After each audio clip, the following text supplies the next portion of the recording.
রামপুর একটা ছোট্ট গ্রাম, সবুজ মাঠে ঘেরা, মাটির গন্ধে ভরা এক শান্ত পৃথিবী। এই ছোট্ট গ্রামে থাকতেন হরিপদ মণ্ডল। বয়সের ভারে নুয়ে পড়েছে শরীর, তবু চোখে ছিল সংসারের দায়িত্বের ছাপ। পাশে তার সহধর্মিণী শান্তি মণ্ডল। 3 ছেলে, নরেন, বাপন আর রবি। 3 জনেরই বিয়ে হয়ে গেছে, কিন্তু 3 বউয়ের স্বভাব ছিল 3 রকম। মা, আগে উঠোনটা পরিষ্কার করি, তারপর রান্না বসাবো। একটু ক্লান্তি নেই ছোট বৌমারও মুখে। সারাদিনের পরিশ্রম, হাজারটা দুঃখ, তবু চোখে এক ফোঁটা অভিযোগও নেই। প্রতিদিন ভোরে ছোট বউ সীতা উঠোন ঝাড় দিত, ঘর পরিষ্কার করত, তারপর রান্নাঘরে ঢুকে সবার জন্য জল খাবার বানাত। দাদা, বাপনদা, রবি, এই নিন টিফিন। আজ লুচি আর আলুর দম করেছি। এই মেয়েটাই আমাদের সংসারের লক্ষ্মী।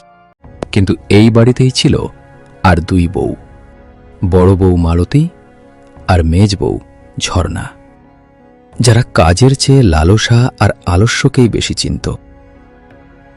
হরিপদদা, বয়স তো কম হলো না, গ্রামে আজকাল সবাই উইল বানাচ্ছে, আপনার তো অনেক জমি জমা। হ্যাঁ রে, ভাবছি 3 ছেলেকে সমান ভাগ করে দেব, যাতে পরে ঝামেলা না হয়। এই কথাগুলো বাইরে দাঁড়িয়ে সব শুনছিল মালতী আর ঝর্ণা। শুনেছিস ঝর্ণা, বাবা জমি ভাগ করবেন। এই তো সুযোগ দিদি, এখন থেকে সেবা করলে বেশি অংশ আমাদের বরদের নামে যাবে। না হলে সব ওই সীতা আর রবির কপালে যাবে। মানুষের মন যখন লোভে ভরে ওঠে, তখন সে নিজের আসল রূপ ঠেকে মুখোশ পরে নেয়। ঠিক সেই মুখোশই পরল মালতী আর ঝর্ণা। ভালো বউ হওয়ার নাটক শুরু করল। দিদি, এখন যদি আমরা চালাকি না করি, সব যাবে ওই সীতা আর রবির কপালে। ঠিক বলেছিস, আজ থেকেই আমাদের পাল্টাতে হবে। পাল্টানো নয় দিদি, নাটক। আহা, আজ চা না বানালে চলবে কেন? মা বাবা তো ঘুম থেকে উঠেছেন। হ্যাঁ দিদি, আজ একটু বিশেষ কিছু করি। দিদি, আমি চা বসাতে যাচ্ছিলাম।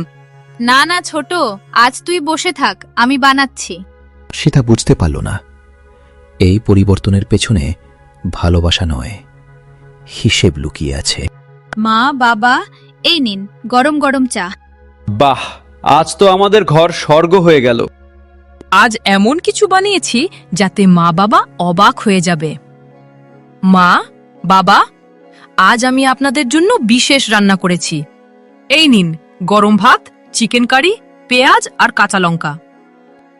আজ তো যেন উৎসব। এরা তো কোনোদিন এক বাটি ডাল পর্যন্ত ঠিক মতো দেয়নি। সরল মানুষ সব সময় সন্দেহ করতে জানে না, আর সেই সুযোগটাই নেয় চালাকেরা। আর ভালোবাসা যদি হঠাৎ আসে, তবে তার পেছনে কারণ থাকে, কিন্তু সেই কারণ সবাই বুঝতে পারে না। দেখলি ঝর্ণা, কাজ হয়ে গেছে। আজ আমরা আদর্শ বউ। চলো এখন দুজন মিলে একটু ঘুরে আসি। হ্যাঁ, বাড়ি ফিরেই আবার সেবার নাটক শুরু। এই নাটকের শেষ যে ভয়ঙ্কর হবে, তা তখনও কেউ জানত না। আজ তো বেশ আনন্দ হলো দিদি। হ্যাঁ, এবার জমির বড় অংশ আমাদেরই। এটা কি? হে ভগবান, নাগনাগিনীর ডিম। আমরা মেরে ফেলেছি। চুপ, কাউকে কিছু বলবি না, নইলে সর্বনাশ। ভয়ের বীজ সেদিনই বোনা হলো, যার ফল তারা তখন বুঝতে পারেনি। দিন যায়, মাস যায়, কিন্তু বাড়ির আঙিনায় কোনো শিশুদের আনন্দের হাসি বা খুশির ডাক নেই। গ্রামের মানুষ বিশ্বাস করে, কিছু জিনিস কেবল খাবার নয়, সেগুলো বিশ্বাস, আর বিশ্বাসের সঙ্গে জড়িয়ে থাকে ভাগ্য। মা দুর্গার কৃপায় এই 5টা আম প্রসাদ 3 বউ একসঙ্গে এই আম খাবে। 5টা আম সংখ্যায় কম, কিন্তু আশীর্বাদে ভরা। মন পরিষ্কার রেখে খেতে হবে, তাহলেই সন্তান সুখ আসবে। এবার আমি আসি রে মা, তোদের মঙ্গল হোক। রান্নাঘরে ঢুকতেই মালতীর চোখ আটকে যায় আমগুলোর দিকে। আহা, এত রসালাম! দেখেছিস ঝর্ণা, আজ বুঝি ভাগ্য খুলেছে। চল এখনই খাই, পরে আবার কাজ বাড়বে। সীতা তো আসেনি এখনো। ও পরে আসবে, আমরা এখন খাই। এত বড় ভাগ্য ওর জন্য না, শেষে এসে গুটলি চাটলেই চলবে। ও তো এমনিতেই সবকিছুতে কমেই খুশি থাকে, একটু গুটলি ওর জন্য সেটাই অনেক। দিদি, আম তো ভাগ করে খাওয়ার কথা ছিল। তোমরা তো বলেছিলে সবাই একসাথে খাবো। আমি দেরি করিনি দিদি, শুধু আগুনটা নিভিয়ে এলাম। আমি তো বেশি চাইনি, একটা টুকরো হলেও চলতো। ভগবানের প্রসাদ বলে মনটা একটু আশা করেছিল। এখন কান্না করো না, এই নাও গুটলি চাইতে নাও। এক মুঠো অপমান কখনো কখনো গুটলির থেকেও শক্ত হয়। সীতা চুপ করে গুটলিটার দিকে তাকিয়ে থাকে, চোখের জল পড়ে মাটিতে। ওরা জানত না ভগবানের আশীর্বাদ শুধু আমের রসে নয়, গুটলির মধ্যেও লুকিয়ে থাকে। আর সেই আশীর্বাদ সবচেয়ে বেশি পায় যে অন্যায় সহ্য করেও মানুষ হয়ে থাকতে পারে। দিন কেটে যায়, একটা দিন আরেকটার ঘাড়ে এসে পড়ে। কেউ থেমে থাকে না, সময়ও না। আর ভাগ্য, সে কখনো শব্দ করে না, চুপচাপ আসে, কিন্তু এসে সবকিছু বদলে দেয়। সন্ধ্যার আলোয় রান্নাঘরে কোণে বসে আছে সীতা। মুখে কোনো অভিযোগ নেই, চোখে নেই অভিমান, আছে শুধু এক রাশ নীরবতা। হে ভগবান, আমি কিছু চাই না, যা দেবেন তাতেই আমি খুশি। আমার কপালে যদি কম সুখ থাকে, তবু আমাকে ভালো মানুষ রাখবেন। এই প্রার্থনায় ছিল না কোনো দাবি, ছিল শুধু ভরসা। কয়েকটা দিন পেরোয়, ঘরে ঢুকে এক অজানা পরিবর্তন। সীতার মুখে ক্লান্তি, চোখে লাজুক ভয়ের ছায়া। মা, একটা কথা বলবো? কি হয়েছে মা? শরীরটা কেমন করছে? কিছু লুকাচ্ছিস নাকি? ডাক্তার বলেছে আমি মা হতে চলেছি, আর যমজ সন্তান। ওগো শুনছো? আমাদের ঘরে যমজ শিশু আসছে। এ যে দ্বিগুণ আশীর্বাদ রে মা, ভগবান যে মুখ তুলে চেয়েছেন। যে ঘরে এতদিন নীরবতা ছিল, সেই ঘরেই আজ শব্দ ওঠে, আনন্দের শব্দ। যে সীতা শুধু আমের গুটলি পেয়েছিল, আজ তার কোল ভরতে চলেছে। গুটলির মধ্যেই ছিল ভাগ্যের বীজ। সব আলো এক জায়গায় পড়ে না, কোথাও আলো পড়ে, কোথাও ছায়া। দূরে দাঁড়িয়ে সবকিছু দেখে মালতী। ঝর্ণা, আমরা তো পুরো আম খেয়েছিলাম।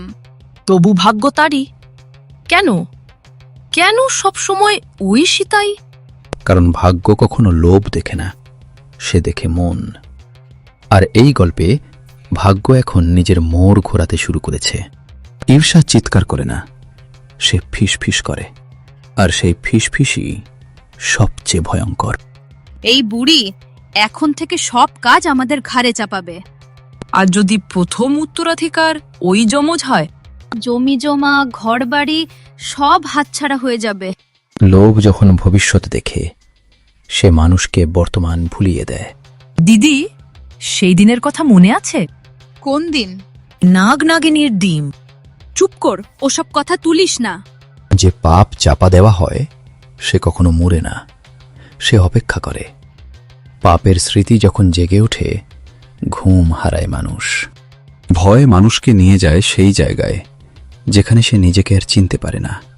জঙ্গলের গভীরে একটা পিপুল গাছ, তার নিচে বসে আছেন সাধু বাবা। চোখ বন্ধ, মুখে কঠোরতা। তোমরা বড় অন্যায় করেছ। বাবা, অজান্তে হয়েছিল, আমরা জানতাম না। কিন্তু পাপ অজান্তে হলেও পাপই থাকে। আমরা কি করব বাবা? বাঁচার কোনো উপায় নেই। নাগনাগিনীর কাছে ক্ষমা চাইতে হবে। আর যদি তারা মানে, তবে প্রথম সন্তান তাদের অর্পণ করতে হবে। নিজের সন্তান মানে আমার বুকের রক্ত, যাকে আমি জন্ম দেব তাকে? এটা কি শাস্তি বাবা, নাকি মৃত্যু? একজন মা হয়ে নিজের সন্তানের দিকে তাকিয়ে এই কথা কিভাবে ভাবি? আমি পাপ করেছি, কিন্তু এই পাপের দাম এত বড়। নিজের সন্তান, এ কথা মুখে আনতেই বুকটা কেঁপে উঠছে। এটাই প্রায়শ্চিত্ত। পাপের হিসেব কথায় মেটে না, চোখের জলেও না। যে অন্যায় তুমি করেছ, তার ভার সারা জীবন মনে রেখে বেঁচে থাকাই তোমার শাস্তি। এই পথ কঠিন, কিন্তু ন্যায্য। লোভ মানুষকে অন্ধ করে, আর ভয় ভয় তাকে আরও গভীরে ঠেলে দেয়। যখন ভয় আর লোভ একসঙ্গে বসে, তখন জন্ম নেয় ষড়যন্ত্র। একটা উপায় আছে। সীতার যমজ দুটো একসাথে জন্মেছে, ঠিক যেমন ওই দিনের দুটো ডিম। ভাগ্য যদি সংখ্যায় বিশ্বাস করে, তাহলে এই দুটোই তো উত্তর। ও জানে না, ও বোঝেও না, এই যমজই আমাদের মুক্তির রাস্তা। সীতার যমজ, এই দুটো প্রাণের উপরই এখন আমাদের ভবিষ্যৎ দাঁড়িয়ে। আমরা বলবো, ওরাই আমাদের সন্তান। ঝর্ণা চুপ করে থাকে। নীরবতাই ছিল সম্মতির প্রথম চিহ্ন। এই মুহূর্তেই দুই বউয়ের মনুষ্যত্ব শেষ হয়ে যায়। ঝর্ণা, আজ থেকে আমরা সীতার খুব যত্ন নেব। যত্ন নয়, নাটক। ছোট, এই নে কেশর দুধ। আমরা তো এখন বড় মা হতে চলেছি। দিদি, তোমরা দুজনে আমার এত যত্ন নিচ্ছ, আমি এটা কোনোদিন ভুলব না। একদিকে নিষ্পাপ সীতা স্বপ্ন দেখছে মাতৃত্বের, অন্যদিকে তার বুকের ফল ছিনিয়ে নেওয়ার ষড়যন্ত্র পাকাপোক্ত হচ্ছে। মা, আমাদের খুব চিন্তা হচ্ছে। ছোট তো যমজ সন্তান ধারণ করেছে। ভগবান না করুন কিছু অঘটন হলে। হ্যাঁ মা, পাশের গ্রামের সেই মান্ত করা মন্দিরটা জানেন তো? ওখানে গেলে নাকি সন্তান সুস্থ হয়। ঠিক আছে, কাল ভোরে সবাই মন্দির যাব। কিন্তু মা, সীতা তো এই অবস্থায় হাঁটতে পারবে না। আমরা দুজন থেকে যাব, ওর যত্ন নেব। যে মায়ের মন সরল বিশ্বাসে ভরা, সেখানে ষড়যন্ত্র ঢুকতে সময় লাগে না। দিদি, আমার খুব ব্যথা করছে। চিন্তা করিস না ছোট, আমরা আছি। রাতের নিস্তব্ধতা ভেঙে দুটি শিশু জন্ম নিল। তাড়াতাড়ি করো, সময় নেই। ও যদি জ্ঞান ফিরে পায়, সব শেষ। হাত কাঁপাস না, মুখ শক্ত রাখো। এখন এক মুহূর্ত দেরি মানে সারা জীবনের সর্বনাশ। করতেই হবে, এখন না করলে কখনোই পারবো না। তাড়াতাড়ি করো, ভয় পাওয়ার সময় নেই। দিদি, হয়ে গেছে। আমার বাচ্চারা, ওরা কোথায়? ছোট, তোর ভাগ্য খারাপ, ওরা আর নেই। মিথ্যে, আমি ওদের কাঁদতে শুনেছি। দিদি, আমার বাচ্চাদের দাও। মায়ের বুক চিরে সেই মুহূর্তে এক নিঃশব্দ আর্তনাদ বেরিয়ে এলো। মন্দির থেকে ফিরে যে ঘরে একদিন হাসির শব্দ ভাসত, আজ সেই ঘরে নেমে এসেছে পাথরের মতো ভারী নীরবতা। যে সীতা কয়েকদিন আগেও নিজের কোল ভরার স্বপ্ন দেখেছিল, আজ সে বসে আছে শূন্য হাতে, শূন্য চোখে, শূন্য ভবিষ্যৎ নিয়ে। মায়ের বুক থেকে সন্তান ছিনিয়ে নিলে যে কান্না বেরোয়, সে কান্না শব্দ করে না। সে কান্না শুধু বুকের ভেতর ধসে পড়ে। হরিপদের চোখে জল জমে ওঠে, কিন্তু সে কাঁদতে পারে না, কারণ বুড়ো মানুষ জানে এই কান্না তার শক্তি কেড়ে নেবে। আর সেই ঘরের এক কোণে দাঁড়িয়ে মালতী আর ঝর্ণা। চোখে নেই শোক, মুখে নেই অনুশোচনা, শুধু আছে একটা দীর্ঘশ্বাস, যেটা কষ্টের নয়, মুক্তির। এত কাঁদছিস কেন সীতা? মা, আমার বাচ্চারা, ওরা নেই। এ কি সর্বনাশ! এ কি ভুল হলো? কে দায়ী এর জন্য? না না, এটা হতেই পারে না। আমরা কিছুই করতে পারিনি মা। মিথ্যা যখন শোকের পোশাক পরে, তখন তাকে চেনা সবচেয়ে কঠিন। সীতা কাঁদছে কারণ সে হারিয়েছে, আর মালতী, ঝর্ণা চুপ করে আছে কারণ তারা জিতেছে বলে ভেবেছে। কিন্তু প্রকৃতি কখনো হিসেব ভুল করে না। আমরা মুক্ত দিদি। এবার আমাদের কোল ভরবে। এতদিন ভাগ্য ওর দিকেই তাকিয়েছিল, আজ থেকে সে চোখ ফিরবে। যা চাইছিলাম তার স্বপ্ন নয়, সব ঠিকঠাক চলছে।